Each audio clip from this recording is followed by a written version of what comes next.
What's going on, Sag? It's your girl G here with 8th House Readings, and I'm here to bring you your astrology read for the month of November. I hope all is well with everybody. Thank you so much for coming to check out the channel. This is a reading I'm doing where I'm reading the planetary alignments. There will be no tarot cards in this reading, though I do tarot card reads on this channel, but this channel is usually based on planetary alignment reads with or without cards. I do have another channel called The Mini Styles of Tarot. That link is in the box below where I just do strictly tarot readings. All right, so hopefully you'll subscribe to both to check out a little bit of both. But let's get right to it, Sag, and let's see what's going on for you. So we are in Scorpio season, the sign right before yours, right before your solar return. So a lot of you, especially because you have all of these planets in your 12th house, of Scorpio, which is your sun, the Venus, the Mercury, and the South Node, you are definitely in a position where you are actually at the tail end of wrapping up karmic cycles about to begin anew. All right, the 12th house is where all this energy is going on. The 12th house is the karmic house, the house of karma, the house of endings of all kinds, cycles, ending cycles of all kinds. Um, so you definitely could be, having a lot of vivid dreams, dreams that might not be making any sense to you. But I feel like if you're dreaming, you're definitely dreaming of, if it's not situations that you dealt with here, in this 3D realm, you are dreaming about situations that you dealt with in a past life that may have something to do with what's going on now. Meaning that maybe there was some karma you didn't wrap up in the past life, and for a lot of you, you may have wrapped it up in this session, in this lifestyle, this lifetime. So that's super dope for you. Some of you, if you didn't wrap up that cycle, you could be having dreams in reference to maybe feeling anxiety or stress, or you wake up feeling frustrated, frustrated, angry, scared, somebody was chasing you in your dream. It's because you're not facing the reality of what's going on in the here and now. You're still dealing with some things you shouldn't be dealing with, or some people, places, and things are ideas that you should have left alone, right? So your dreams are going to tell you if you're doing what you're supposed to be doing or if not. If you're having decent dreams, or dreams where it's non-threatening, you don't feel, when you wake up, you don't feel threatened, you may feel well rested, you have a lot of energy and a lot of vitality, um, you're at peace, okay, even if you remember what the dream was about or not. If you feel in that way, that means you wrapped up your karmic cycle. You finally have let go of some things. It may have been rough for you to do so, but you did, and so now you feel things are getting better. You could feel it. It's like a weight is being lifted off your shoulder. That's super dope.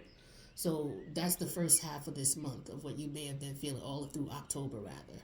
Even before October, because this is eclipse season. So we had the eclipse in your 12th house on October 25th, but the eclipse energies can be felt at least a month and a half in advance. So I know you were definitely feeling these energies as soon as September, okay?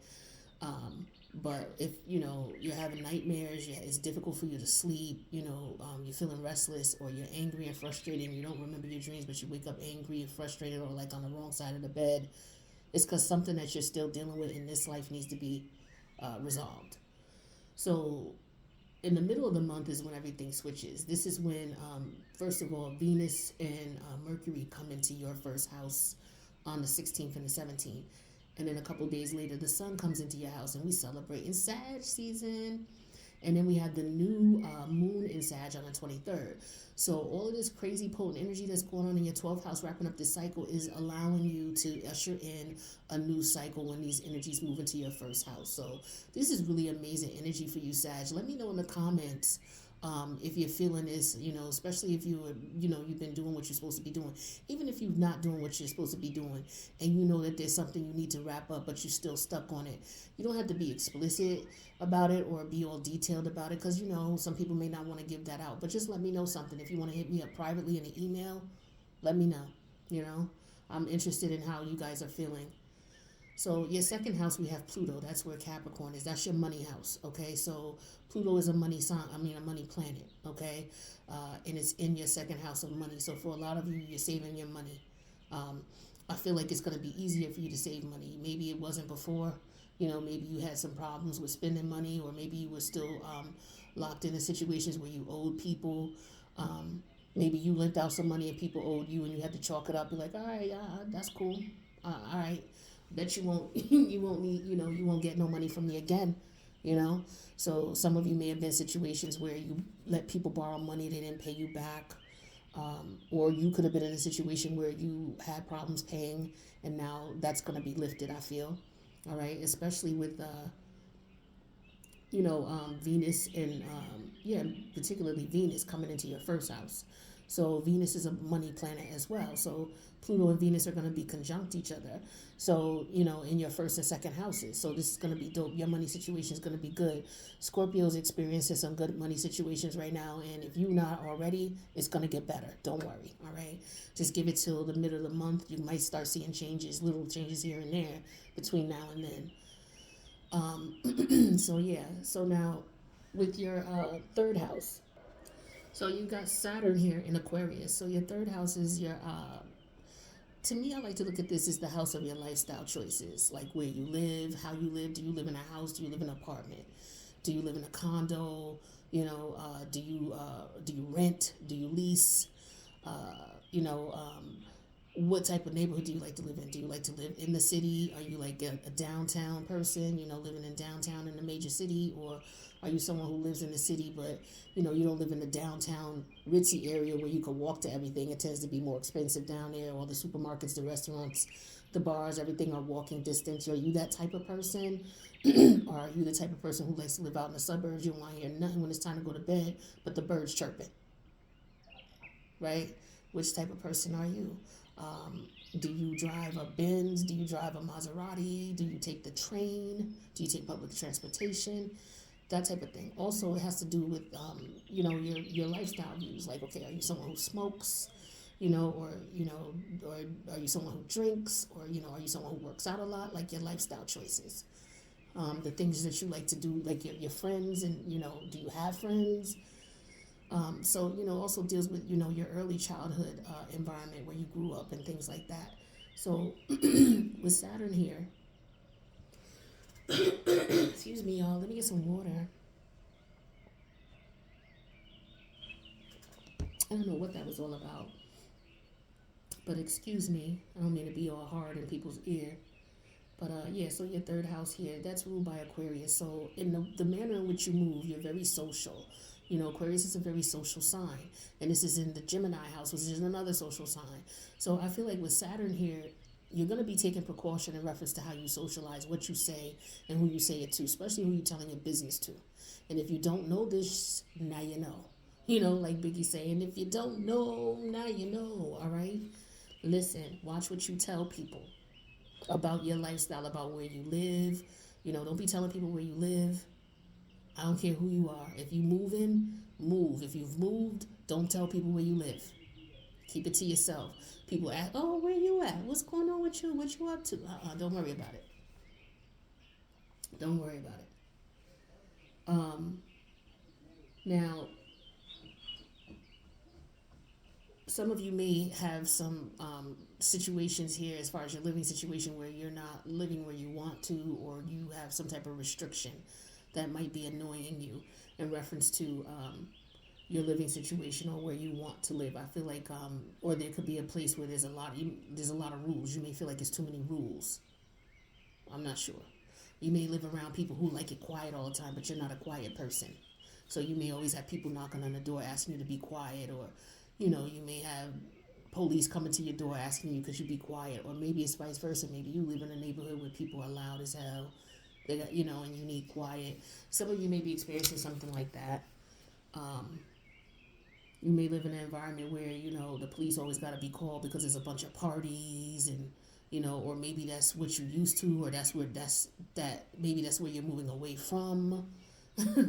Something like that, okay? Or maybe, now that the holidays are coming, you're going to notice that there's going to be a lot more activity, and maybe you live in a quiet neighborhood.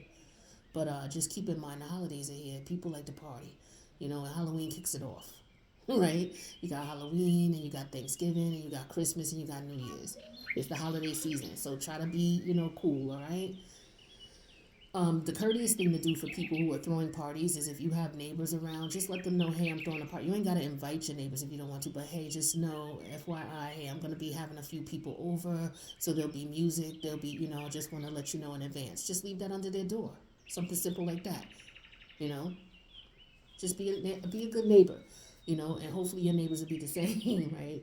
That's for those who that applies for. For your fourth house, though, this talks about your private feelings, your private emotions, your stability and your emotional stability, emotional security. This is where Pisces is. So you may be, questioning what you want as far as emotional stability, what it is that you're looking for, or maybe what you thought you wanted and needed is changing now, right? You're reassessing um, what was going on. I feel like for some of you, you could be in situations where you're being a little bit greedy, right? You wanted things your way, and you're realizing that you can't have it that way. Now, some of you may have acted out, but others of you, maybe you didn't yet, and you may be thinking about it. Don't do it. All right, don't do it because it's not going to benefit you. Um, there's an energy here of being selfish about your feelings, focusing on your feelings, not worrying about what everybody else has to say. Only in the event where you know how can I say this? If there's a situation here where somebody doesn't want to rock with you anymore, right? Instead of you fighting it and you ain't going nowhere and you stalking this person and calling them things like that, the universe is telling you be easy with that. All right. So in that situation, chill. But if there's something that you want, in reference to your emotions and your feelings, and you're not speaking up, closed mouths don't get fed, right? So there's a time to utilize that energy. But with the Neptune energy in reverse, you need to be able to see the situation clearly first, and you will, and you'll know if you're being over dramatic with this Jupiter retrograde energy. Some of you, maybe you were over dramatic in your behavior, like I said with the first situation. Don't want to let this person go. They want to leave you be, or you found out that they were deceiving you in some way, and nobody can tell you how to respond when you're being deceived. But for some of you, you may have just been over dramatic and extra, or it could be just jealousy or envy as well. Okay, so just be careful with that. But with the Pisces energy here and Neptune in retrograde, you're going to be seeing things that you're going to need to do, you could have done differently. You're going to be seeing why you felt the way you felt. Even if this is a situation where you should stand up and say something and maybe you didn't. So it could be either way, depending on which side of the fence you're on in the situation. But this is in reference to family, dealing with family members, um, dealing with friends. You could have family members who are taking advantage of you, and you're just tired of it, Or you could be someone who family members are saying, "Yo, you took advantage, and I had enough." And maybe now you're seeing, like, okay, I see what this person meant now. Or maybe the people that you had the issue with in the family are coming to you and saying, okay, I do feel like people may need to talk, though. I don't see you, so you may need to implement air into this area of your life, because we got fire and we got water here, but we need some truth, we need some clarity, we need some communication. So air would be good to implement into this. So communicating with your family, those close to you, it's very important that you express how you feel, but watch how you do it. Don't go overboard, don't be dramatic. um your fifth house, this is the house of the house of fun, the house of the inner child, the house of your children, if you have any. Whether you're a teacher or whether you are an actual parent or adopted, doesn't matter, right? If you have children in your life, this area of your life may reflect the connection with you and those children. um, but this is Aries. This house is Aries energy. So yeah, this is the house of the baby, right? So some of you could be in a position where you may be feeling, um, I don't know if you're pregnant and you're feeling like you don't want to be. Some of you, that could be the case. Um, Maybe it's not that you, okay, it's either that or maybe some of you regret maybe having your children as early as you did. That could be the case. Um, some of you may be having a hard time getting your feet off the ground now that you have a child. I feel like some of you need to be careful with your children. Watch them for head injuries. Make sure they don't, hit their head or fall off anything and hit their head. Just be aware of what they're doing, especially between now and December. Especially if you got babies that are at the stage where they're trying to crawl out the crib or they're trying to crawl off the couch. I feel like you guys, I needed to put that out there. Also, just your children in general, doesn't matter what age, but that's if you got the young babies. Your other children, you do need to be careful of them, succumbing to any head injuries also. Okay, some of you, maybe you are already nursing a child who may have had, head injury. I know when I was a kid, I got stitches right under my eye. I got a Chiron in Aries. And I got stitches under my eye when I was a kid. I was playing, ball, and I got hit in the eye with the ball. So, it wasn't life threatening, but it could be an injury and it could require stitches because we are dealing with Aries and we're dealing with Chiron. So, the children will survive, is what I'm seeing here, but, just be careful. You may have children who play sports. So don't be surprised if somebody comes home with an eye injury, or they got they hit their head, they got a little lump on their head, or, hopefully it won't be anything too severe, but just be aware. Mm-hmm. As far as your sex life is concerned, because your fifth house deals with your sex life as well, as far as the type of sex you like, what turns you on, that's Leo. Everybody always equates sex to Scorpio. Scorpio is the actual energy exchange between you and this person, and when the energies merge, and that's usually by the exchanging and excreting energies from the sex organs.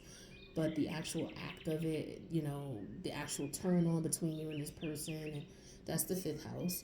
So, some of you may be celibate, or you may decide you want to be celibate, or some of you could be coming out of the celebratory state and you're ready to have some fun. Especially with Scorpio, you got a lot of energy in your Scorpio house.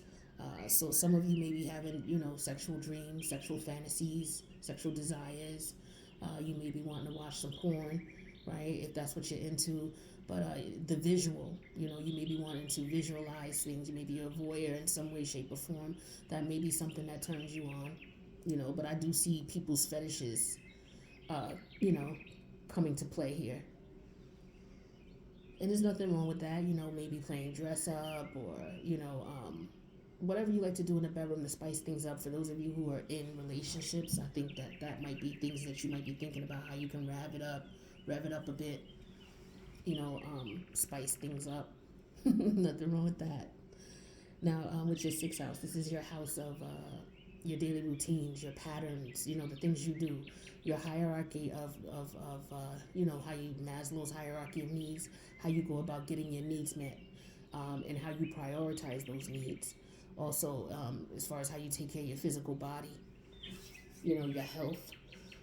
Also, this is the house of pets as well. So, for some of you, there may be something unexpected going on with your pet. Be careful, okay? Just make sure that you don't overfeed them. Some of you may need to take your dogs out for walks, or your cats, you're overfeeding them. Whatever pets you have, you're feeding them too much, they're getting fat. So, there could be some issues they may experience out of the blue or unexpected. So be careful with your pets and overfeeding them. They may be acting weird with this full moon coming up, or this just eclipse energy period. But if you notice anything abnormal or different, if you feel that, just like with your physical body, you may be noticing some symptoms and things like that because we're in eclipse energy. But if it feels abnormal and it's really uncomfortable, make sure you go get medical attention. But yeah, so Taurus deals with the physical body, Uranus deals with things that happen out of the blue, so maybe you might get and Uranus is air energy, so some of you may get headaches, maybe like ice pick headaches. I don't know if you are familiar with those. Those are those stabbing pains that come out of the blue. It's like, oh shit, what the hell? Those are ice pick headaches. I used to suffer from those when I was in my 20s, but with the full moon here on the 8th of November, you may be feeling some, physical symptoms that might come out of the blue. Like I said, if it feels uncomfortable, go check it out. But it could just be, a symptom of the energies. But with this full moon here also, again, your priorities. Some of you are going to be looking at making physical changes to your bodies. You may be working out or deciding to work out.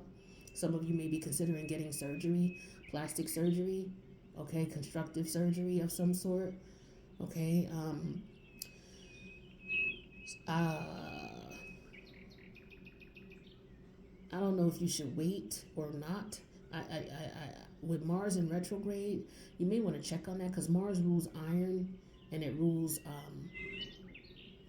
iron and the actual iron, right? So iron and metal, all right, which is used for surgical procedures. I put something like in the community tab about that. Some of you may want to, check with an astrologer in reference to the best time for you to have surgery, especially with this eclipse season. If I were you, I would just wait till it's over if you can.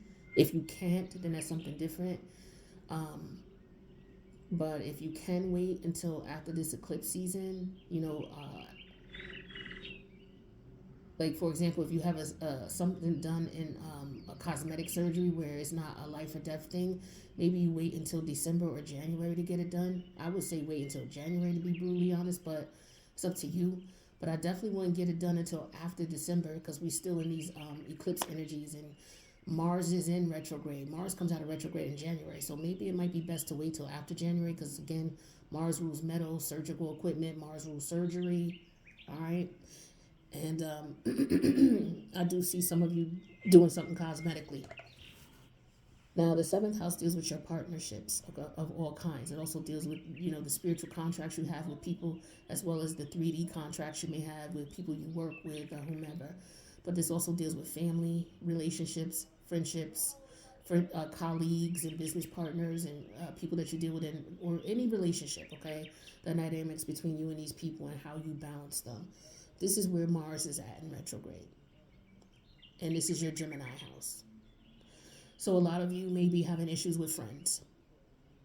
Okay. A lot of you, if it's you, it may be you who's not playing well. It could be jealousy and envy. Or you could have people around you who are jealous and envious and you had to cut them short. It could be a lot of competition and rivalry here amongst your friends. So you could have, like I said, it could be friends on the low who are jealous, and you may find out about this. You may have known these people have been jealous for a while, but you just get to the point where it's like you're going to spaz out about it.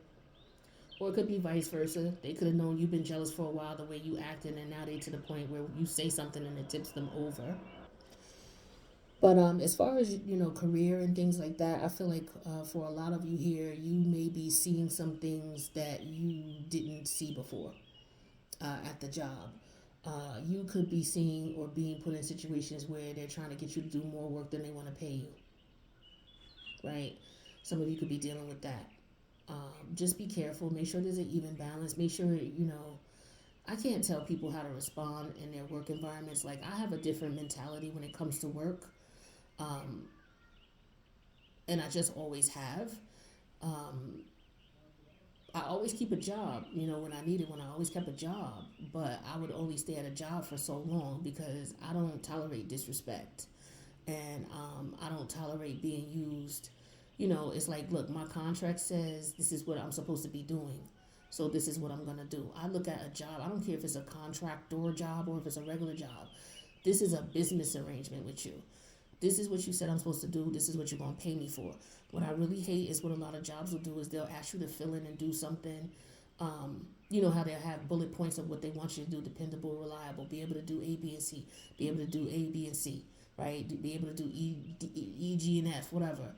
And then they'll have at the bottom other, some funny kind of statement in reference to you doing other tasks as assigned, other duties as assigned, some shit like that. That's that shit right there that pisses me off. If I see that, I need to know what those other tasks, and that's the first question I'm asking in the interview. What's those other tasks or duties assigned? And how often do I have to do them, and how long do I have to do them for? Because and who else normally does these jobs? No, you know what I mean? I get to understand it. So in my head, I know, okay, this is not normally my job. So you can ask me to do it every once in a while to fill in when someone is out. But now if you're trying to make this a part of my permanent situation, you need to pay me. And so they ain't like that. So now it's like, oh no, I said, I guess we got to part ways then. We need to renegotiate my contract. This is not what's in my contract. So some of you could be going through something like that. Where you're taking on more than what you're supposed to and you're not being paid for it. Or you could just be on some overload and you're taking on more, but you're not getting paid for it. Like, don't try to show everybody else out. Like, oh, I could do her job. She ain't doing her job, or he don't do his job. I'll do it. Or, something like that. But you'll get to the point where you'll get stuck. It'll backfire on you. And some of you are seeing that. All right. Or you see this happening to someone else. Okay. So, yeah, those are some of the things you may need to look out for. So, but, in reference to this full moon, you want to release any negative energies in reference to any of these circumstances or any circumstances that you're dealing with. The eclipse energies are all about releasing, right? So we're gonna have a new moon in your first house on um, the 23rd.